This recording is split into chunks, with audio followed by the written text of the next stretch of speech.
जय हिंद। नमस्कार साथियों, आप सभी लोगों का मोस्ट वेलकम है आज के इस नए क्लास में।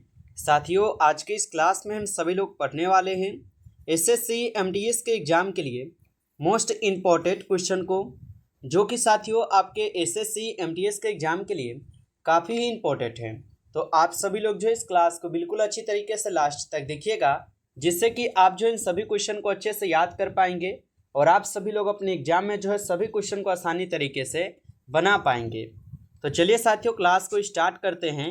उनसे पहले यदि आप इस चैनल पे पहली बार जुड़े हैं साथियों, तो आप जो है इस चैनल को सब्सक्राइब कर लीजिए और सब्सक्राइब करके आप ऑल नोटिफिकेशन को ज़रूर ऑल पे दबा लीजिए, जिससे कि जब भी कोई नई क्लास हो सबसे पहले क्लास का नोटिफिकेशन आपके पास पहुंच सके। तो आप इस चैनल को सब्सक्राइब कर लीजिए और सब्सक्राइब करके साथियों इस क्लास को आप लाइक जो है ज़रूर कर लीजिएगा। तो चलिए क्लास को स्टार्ट करते हैं और देखिएगा क्वेश्चन क्या दिया गया है।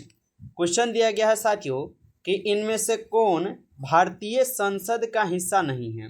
साथियों, सभी क्वेश्चन बिल्कुल इम्पोर्टेंट और सेलेक्टेड क्वेश्चन लिए गए हैं, जिससे कि आपके पेपर में 100% यहाँ से प्रश्न सीधा सीधा आपके पेपर में देखने को मिलेंगे। अच्छे से आप इनको याद कर लीजिएगा।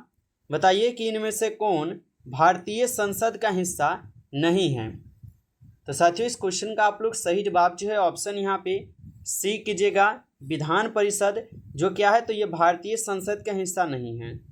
चलिए अगला प्रश्न देखिएगा आप सभी लोग कि भारत का राष्ट्रीय वृक्ष जो है कौन सा है। बताइएगा साथियों, भारत का राष्ट्रीय वृक्ष कौन सा हो जाएगा। तो भारत का राष्ट्रीय वृक्ष हो जाएंगे आपके बरगद। ऑप्शन सी इस क्वेश्चन का सही जवाब हो जाएंगे बरगद। साथियों याद रखेंगे। चलिए अगला प्रश्न देखिएगा कि विश्व स्वास्थ्य दिवस कब मनाया जाता है। बताइए कि विश्व स्वास्थ्य दिवस जो है ना ये कब मनाया जाता है। तो साथियों, विश्व स्वास्थ्य दिवस मनाई जाती है 7 अप्रैल को। ऑप्शन सी इस क्वेश्चन का सही जवाब है 7 अप्रैल को। याद रखिएगा आप सभी लोग। अगला प्रश्न आता है कि किस गुप्तकालीन शासक को कविराज कहा जाता है।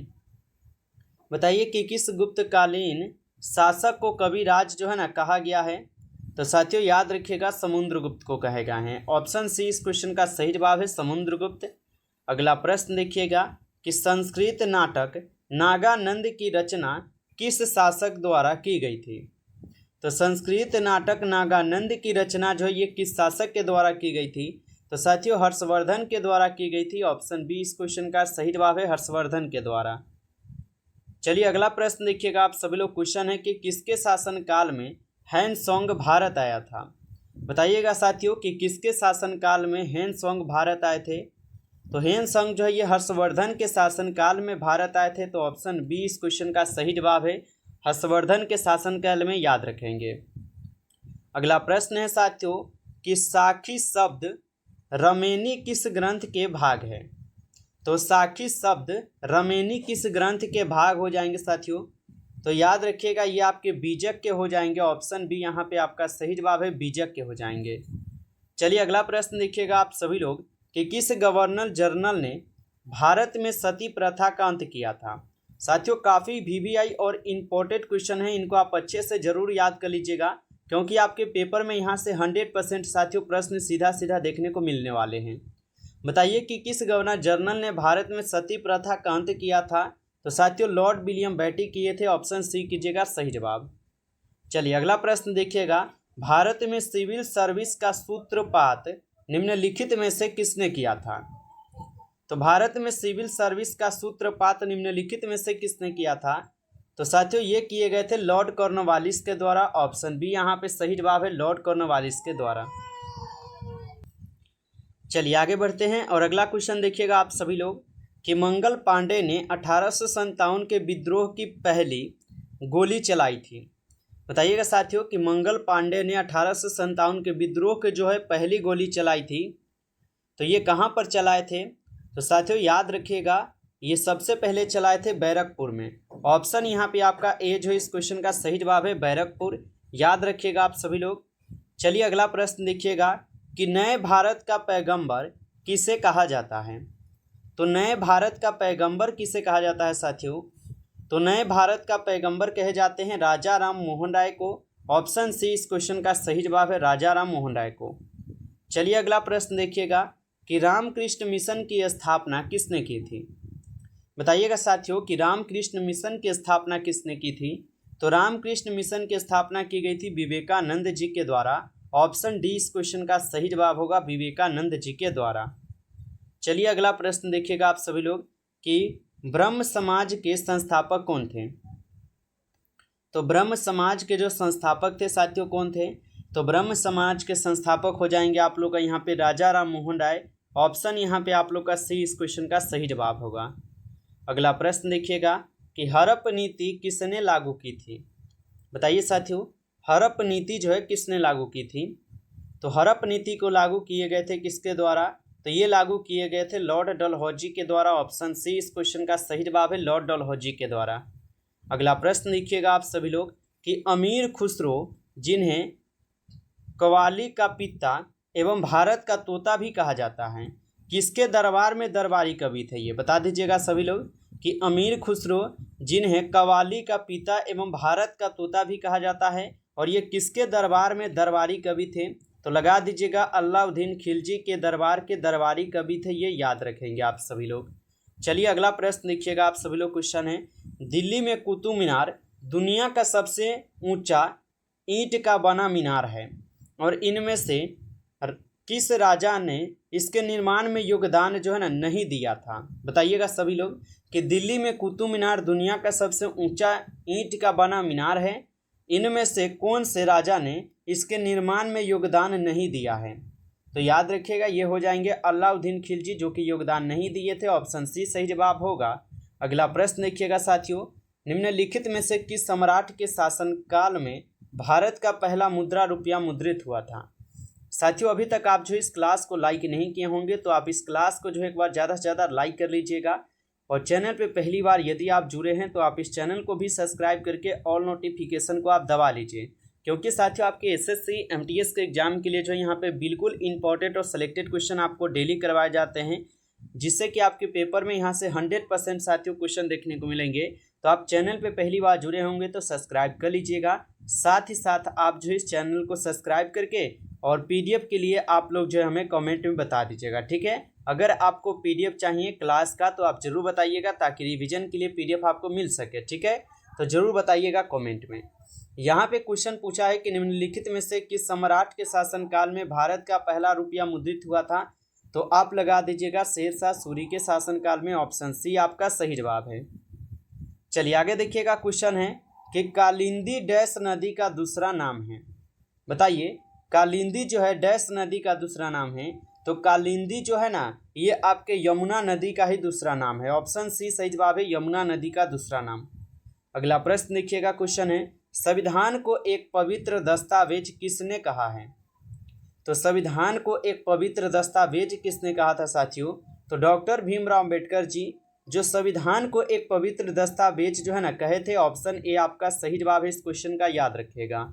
चलिए अगला प्रश्न आता है निम्नलिखित में से कौन राष्ट्रपति के प्रसाद पर्यंत अपना पद धारण करता है।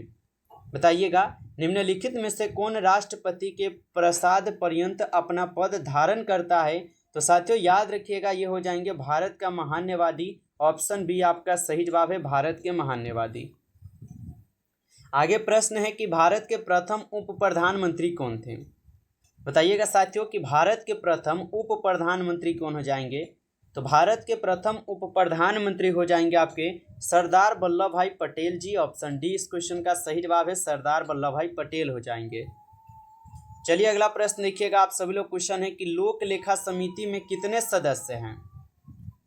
बताइए साथियों कि लोक लेखा समिति में कितने सदस्य हो जाएंगे। तो लोक लेखा समिति में कुल आपके 22 सदस्य होते हैं। ऑप्शन बी इस क्वेश्चन का सही जवाब है, 22 सदस्य होते हैं।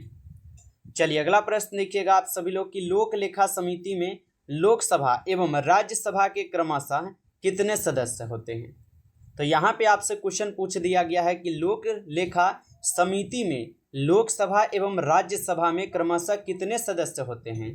तो लोकसभा एवं राज्यसभा में यहाँ पे 15 और 7 होते हैं, ठीक है। याद रखेंगे ऑप्शन यहाँ पे सी हो जाएंगे। आगे प्रश्न है कि वित्त आयोग का गठन कितनी अवधि के लिए होता है साथियों। बताएंगे कि वित्त आयोग का गठन कितनी अवधि के लिए होता है। तो वित्त आयोग का गठन जो है ये कुल 5 वर्ष के लिए होते हैं। तो ऑप्शन सी इस क्वेश्चन का सही जवाब होगा, 5 वर्षों के लिए। अगला प्रश्न देखिएगा आप सभी लोग कि राज्य पुनर्गठन अधिनियम 1956 के भाग 3 के जरिए कितने क्षेत्रीय परिषद स्थापित किए गए थे? बताइएगा साथियों कि राज्य पुनर्गठन अधिनियम 1956 के भाग 3 के जरिए कितने क्षेत्रीय परिषद स्थापित किए गए थे? तो ये साथियों किए गए थे कुल 5। ठीक है, ऑप्शन डी कीजिएगा, 5 जो है ना स्थापित किए गए थे, याद रखिएगा आप लोग। अगला प्रश्न आता है कि राष्ट्रीय पिछड़ा वर्ग आयोग की स्थापना कब हुई थी? तो राष्ट्रीय पिछड़ा वर्ग आयोग की स्थापना कब हुई थी? तो साथियों इनकी स्थापना आपके हुआ था 1993 को। ऑप्शन डी इस क्वेश्चन का सही जवाब है, 1993 को। चलिए अगला प्रश्न देखिएगा आप सभी लोग कि भारत में नवरत्न योजनाओं की अवधि क्या थी? तो भारत में नवरत्न योजनाओं की अवधि क्या हो जाएंगे साथियों? तो 1978 से लेकर 1980 जो है ये भारत में नवरत्न योजनाओं की अवधि है। ऑप्शन ए सही जवाब है, याद रखिएगा। अगला प्रश्न आपका आता है कि 11वीं पंचवर्षीय योजना में सम्मिलित समावेशी विकास में निम्नलिखित में से एक शामिल नहीं है। बताएंगे कि 11वीं पंचवर्षीय योजना में सम्मिलित समावेशी विकास में निम्नलिखित में से एक शामिल कौन नहीं होगा यहाँ पे? तो पूंजी बाजार का शुद्धिकरण ये आपका शामिल नहीं होता है। ऑप्शन सी कीजिएगा सही जवाब। अगला प्रश्न है आपका कि जवाहर रोजगार योजना किस पंचवर्षीय योजना में शुरू की गई थी? तो जवाहर रोजगार योजना किस पंचवर्षीय योजना में शुरू की गई थी? तो साथियों ये 7वीं पंचवर्षीय योजना में शुरू की गई थी। ऑप्शन डी सही जवाब है, 7वीं पंचवर्षीय योजना। अगला प्रश्न है कि भारत सरकार ने ट्राइफेड कब बनाया था? तो भारत सरकार ने ट्राइफेड कब बनाया था साथियों? तो याद रखिएगा 1987 में भारत सरकार ने ट्राइफेड बनाए थे। ऑप्शन सी सही जवाब होगा। अगला प्रश्न देखिएगा आप सभी लोग कि किस पंचवर्षीय योजना के मॉडल को निवेश योजना का मॉडल यहाँ पे कहा जाता है? चलिए साथियों बता देंगे किस पंचवर्षीय योजना के मॉडल को निवेश योजना का यहाँ पे मॉडल कहा जाता है। तो साथियों इस क्वेश्चन का सही जवाब सी कीजिएगा, 5वें को कहे जाते हैं। ऑप्शन सी यहाँ पे सही जवाब है। नमस्कार साथियों, इस क्लास में कुल आपके 35 क्वेश्चन रहेंगे जो काफ़ी इंपॉर्टेंट और सिलेक्टेड क्वेश्चन थे। ये सभी क्वेश्चन साथियों यदि आपको ये क्लास अच्छा लगा है तो आप जो इस क्लास को लाइक कर लीजिएगा, और चैनल पे पहली बार यदि आप जुड़े हैं तो आप इस चैनल को सब्सक्राइब करके ऑल नोटिफिकेशन को साथियों आप चैनल को सब्सक्राइब करके दबा लीजिए, ताकि जब भी क्लास स्टार्ट हो सबसे पहले क्लास का नोटिफिकेशन आपके पास पहुंच सके। तो आप इस चैनल को सब्सक्राइब कर लीजिएगा और पीडीएफ के लिए कमेंट कर दीजिएगा आप लोग, ताकि हम कमेंट देख लेंगे आप लोग का, तो ज़रूर आप लोग को पीडीएफ जो है प्रोवाइड कर देंगे। ठीक है, तो जरूर बताइएगा आप लोग पीडीएफ के लिए। और एक बात और साथियों, आज का ये आपका 35 तक क्वेश्चन कराए हैं, और नेक्स्ट क्वेश्चन जो आपका हम कराएंगे नेक्स्ट क्लासेस में आपके 36 नंबर क्वेश्चन से हम करा देंगे। ठीक है, तो चलिए क्वेश्चन यहाँ पे हम आगे देखेंगे, क्लास नेक्स्ट आएगा आपके लिए। तब तक के लिए आप जुड़े रहिए, सब्सक्राइब करके जुड़ जाइए। चलिए फिर मिलते हैं आपसे एक नई टॉपिक के साथ, तब तक के लिए जय हिंद जय भारत।